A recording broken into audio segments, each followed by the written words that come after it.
అడుగుతున్నా, లక్షల మంది ఆరుమూరు నుంచి దుబాయ్ పోతారు. సిగ్గు శరం ఉందా ఈ దేశ పాలకుడికి? వాని తల్లిదండ్రుల్ని, భార్య పిల్లల్ని, సంటి పిల్లల్ని ఇవాళ పెళ్ళైతే రేపు ముసలోళ్ళు రేపు చేస్తుంటే ఇవాళ ఆరుమూరు నుంచి దుబాయ్ పోతారు కదా. నేను అంటున్నా, సిగ్గు శరం ముఖ్యమంత్రికి ప్రధానమంత్రికి ఉంటే ఒక్క మనిషిని ఆరుమూరు నుంచి దుబాయ్ పోకుండా ఇక్కడ పని కలిపి మాకు అదే డబ్బులకి. మీకు సిగ్గున్నదా? ఈ దేశం నుంచి ఎందుకు పోతారు? ఆడికి ఎందుకు తల్లిదండ్రులు వదిలిపెట్టి భార్య పిల్లలు వదిలిపెట్టి పోతారు? ఒక పని కలిపియవా? ఇక్కడ ఉన్న 1,00,000 మంది 2 లక్షల మంది ఉన్నారు కదా ఆడ. ఈ 2 లక్షల మందికి ఒక BHEL లాంటి కంపెనీని తీసుకొచ్చి ఎందుకు పెట్టావు? ఒక పెద్ద ఫ్యాక్టరీని తీసుకొచ్చి ఎందుకు పెట్టావు? లేదంటే 100 మందిని కోఆపరేటివ్ సంఘాలు పెట్టి ఒక్కొక్క 100 మందికి 50 కోట్లు 100 కోట్లు ఇచ్చి వస్తువులు ఎందుకు తయారు చేయించావు?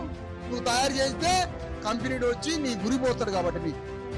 అంటే డబ్బు సంపద రాజ్యం 10 మంది చేతిలో పెట్టి మా నోట్లో మన్ను కొట్టి రోజుకి 1,00,000 మందిని చంపుతండి. రోజుకి 1,00,000